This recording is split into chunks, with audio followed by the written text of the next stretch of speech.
Hi guys, and welcome to a new Astro Harry video, and this is my very first Astro Harry request video, so aren't we honoured. So I've been asked to look at it's an extension of the CPWI video that I did about alignment, and I'll put the link in the description to that, and it was to ask about how stable and how good, for want of a better word, it is to find objects using the software and that they stay tracked, and I thought while I was at it I might as well give you some information about what's the sort of thing you tend to see through the eyepiece or the viewfinder when you're looking at these objects. So I've set everything up. It's a very clear night, just a little bit of mist around.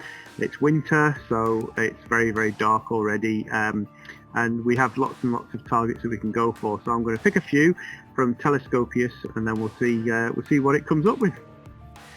So I've got CPWI set up. I've done an alignment of about 9 or 10 stars. As you can see, it's a little bit scattergun because I think my telescope isn't perfectly level, and I've got it on Capella at the moment, which if I switch over to Sharpcap is there. So there's Capella looking nice and bright. I'm using a 178 Astrocam, which is roughly the field of view for the size of the moon. So it's not as big as what you would use with an eyepiece. So if you're using a 10 or a 20mm eyepiece, you would see a lot more within the scope. But it's the best approximation that I can do for this video. So I've done all that alignment, everything's fine. So I'm now going to pick a few targets, and I will see where we go. And I will be honest, I will let you know if it hits the targets first time, or if I have to do a little bit of finding to find the galaxies or the nebula or whatever it is that we're going for. But I'm going to make my first target M45, which is the Pleiades Cluster. Nice easy target, and see where we go with that. So I've slew to M45, and as you can see there's the first couple of stars. Because my field of view is nowhere near accurate enough, I'm never going to be able to see all of the Pleiades stars in. But what I can do, because I'm on a go-to mount, is I can do a little bit of just moving around so you can see some of the stars there. So that's definitely the Pleiades. You know, it's a very distinctive cluster, so I'll just zoom out a little bit. There. So a handy hint when you're using a Celestron SLT or Astro Fi mount is that when it goes to its target, you need to give it about 30 seconds for the motor to settle down. So sometimes when it goes to target, you'll see lots of movement. Just, you know, be a bit patient, and then you'll see that. So as you can see, there's some Pleiades stars as well. So there's not really much to see with this one because it's so close to the moon tonight. There's practically a full moon out, so there's no point in taking any exposures because it will just be completely swamped by the light from the moon. But yeah, that's pretty much there, and as you can see, it's stable. It's not wobbling around or anything like that. So that's job's a good one. So this is my next target, which is M33 the Triangulum Galaxy, and as you can see, there doesn't seem to be much evidence of a galaxy there. So I think it's missed this one. So what I'm going to do, I'm going to use the Sharpcap's tool for plate solving and to see if it can put the mount in the right direction. So to do that, it's very simple.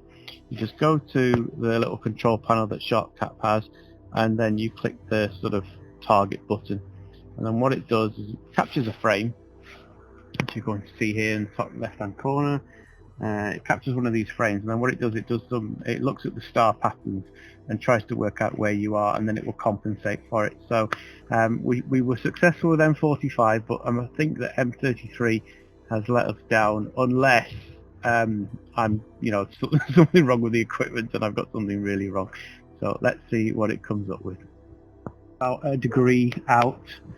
So that's not a lot, but obviously it's enough. If you were using an eyepiece, you'd probably be okay. It'd probably be there, but that 1 degree, if you like, has caused it. So, so here we are now with the where it thinks it is. So what I'm going to do is I'm going to just do a bit of adjustments on the settings and just see if I can get you a galaxy.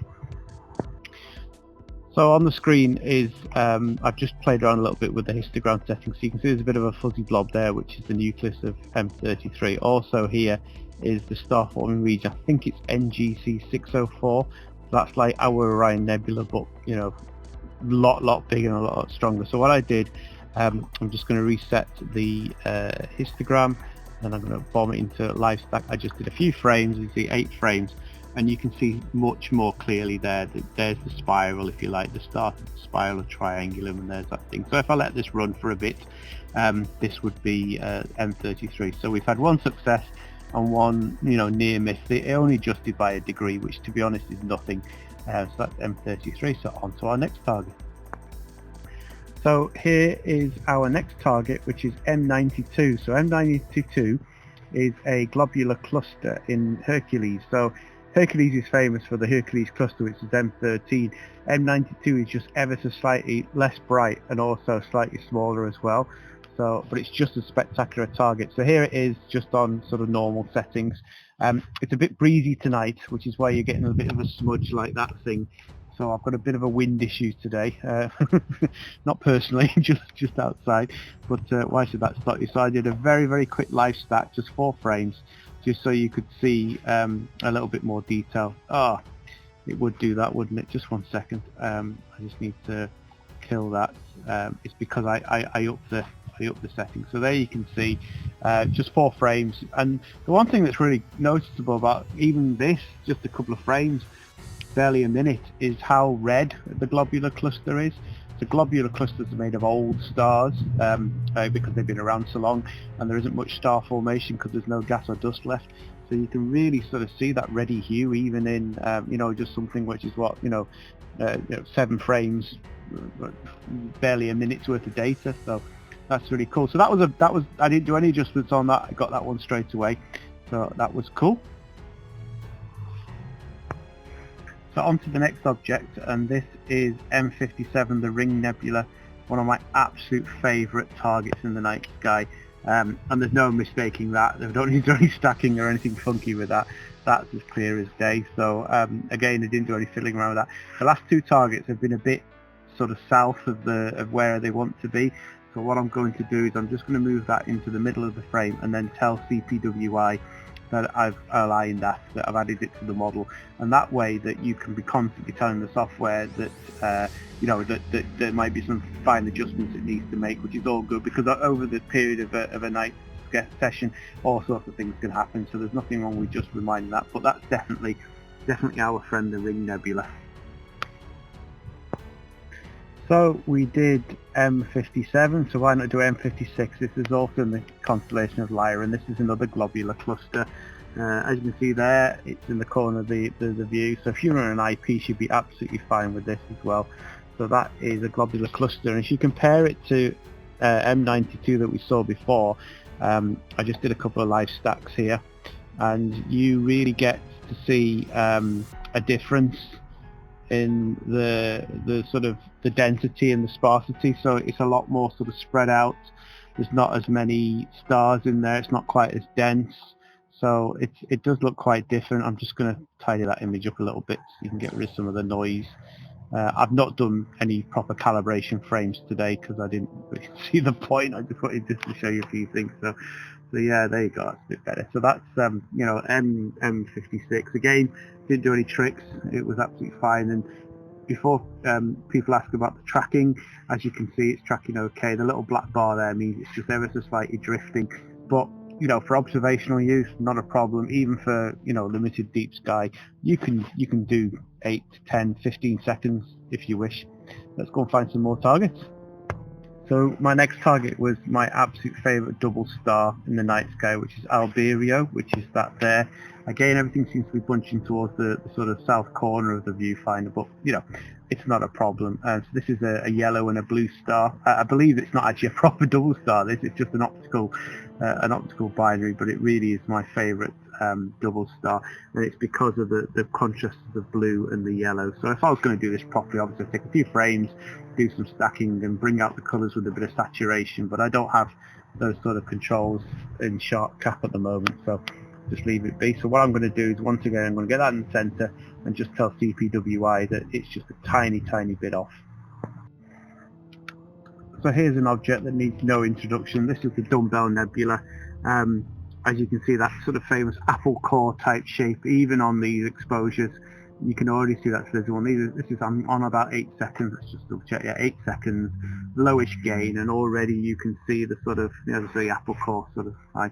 So again, no messing around. Straight away it went to that. So That's an absolute gorgeous one. This is very worthwhile. That and the Ring Nebula are the two objects you want to go for if you want to test out, you know, your very first deep sky object, if you want to do exposures and stacking and all sorts of things like that. It's absolutely gorgeous. So what I'm going to do is going to do a little bit of live stacking, just because I love the object so much, and I'll come back to you in a sec. You'll have to pardon my indulgence. I just couldn't help to do that. So that is just under 1 minute. Just over 1 minute's worth of stacking, and look at it, it's just such a beautiful object. You can see the colours and the shape, and Dumbbell Nebula wins every time, this thing. So yeah, again, it's, for some reason it seems to be in the sort of southeast of the viewfinder, but just look at it, amazing object. So that's a success as well. So apart from Triangulum Galaxy, so far we've done okay. So I'm going to go through the other part of the sky now. I'm avoiding the sort of the east at the moment because the moon is up, and so therefore it's going to sort of mess with this a little bit. But we'll go through the part of the sky. I might do a little bit of the plough. Let's see if we can get M81 and M82. So I've slew to M81 and I can't see a galaxy there. So this is me in live stacking mode. And I think this is our first proper failure of the night. So all I can see is lots of lovely stars, beautiful. But M81 is quite a large object, so if it was there, you'd know about it. So I'm going to do some plate solving, and let's see how far out we were. Okay, so Sharpcap reckons I am just a tiny sort of half a degree out, and lo and behold, look, we have a galaxy. Yay! So yeah, God, what's half a degree? Tiny amount. So I'm gonna just do a little bit of live stacking, and we'll have a little look at M81. So this is about 5 minutes of M81, and as you can see, it's a huge object. It nearly fills the screen, and you can just see the sort of starts of the spiral arms just showing on the image. So it's an absolutely gorgeous thing. So you would know if this is in your scope or not. So we've done M81, might as well be rude not to do M82. So M82 straight away in the viewfinder. I haven't even bothered to let it settle because you can do a smudgy start because it's still doing that 30-second thing with the mode to settle. And this is called the Cigar Galaxy, and you can see why now. So I learned last night a lecture in Stonehoff, which is in Northumberland. There's a brilliant little observatory there. And I learned that apparently this is actually interacting with M81 and gravitationally sort of doing things to each other, and so I was really fascinated. So they're actually next door to each other. If you were looking at this in an eyepiece, you'd probably see both of the galaxies together. But because my 178 just hasn't quite got that field of view, you're just seeing it on. So that's fine. That's not a problem at all. We like M82. So yeah, so I'm going to try a couple more objects. I really want to do M42 the Orion Nebula, but there's just a bit of cloud and it won't move. So I'm hoping it will just do one in time. But yeah, we'll see what we do. So I might try M1 next, see what happens there, but it's right next to the moon, so I'm not promising anything. Well, it's not going to win astronomy photo of the day, is it? But yes, there is the Crab Nebula. I'm not even going to worry about this as an object. It's just not going to happen, and I should show you why. So if you look in CPWI, there is the Crab Nebula, and there is the moon. So that bright thing in the sky is right next door to this. So you're never going to get that. So, but at least, you know, we got it in the middle, and I did plate solve it just to make sure. So it was absolutely fine. So I think I might be in luck with M42 now. So I'm going to have a little nosy. So here's our final target of the session, which is M42 the Orion Nebula. So this is the really bright nebula that you can see with your naked eye under the 3 stars. I must admit, whilst I was waiting for the clouds to go, I tried to get Betelgeuse or Betelgeuse, and I couldn't get it. It was out by 0.2 degrees, which is like half the width of the moon. So it's not a massive amount. Again, if you're an eyepiece, it wouldn't be an issue at all. But this is the Orion Nebula, and it's just settling down. So I've only just got it, but you can just about see, you know, the trapezium in there, the 4 stars and things. So if I stat this, it would be the absolutely beautiful Orion Nebula. So you know, apart from a couple of objects, I think we've done okay with this session. So lot of fun for me, I must admit. It's quite nice just bombing around the sky, because most of the time what we do, we find an object and we leave it in the scope for 3 hours. We take loads and loads and loads of pictures, and then we just stat them. So it's quite nice to do, I don't know, 10, 12 objects in about an hour or so. So it just goes to show that with the CPWI software, when it's aligned, you can find most of the targets that you need to find without too much difficulty. Obviously, as I say, when I was simulating this, I'm not simulating what you see through an eyepiece. So through an eyepiece, you see a lot more, so you wouldn't be quite as hitting this.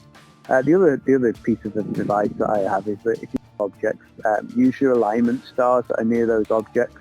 So if you're going for Orion, put Rigel, put Betelgeuse on, use Aldebaran, Capella, stars that are around there, and then it means that your scope's honed in on those sort of areas. Whereas if you're going to just want to do a full tour of the sky, then have a good mix and match. Go and look for different stars that are all over the sort of the celestial sphere, if you like. So thank you very much for whoever recommended this video. It's been quite educational. And if you've got any more suggestions, just please let me know, and I will do my best to do them. So I'm off now to try and see if I can find myself the Horsehead Nebula. Wish me luck. Thank you.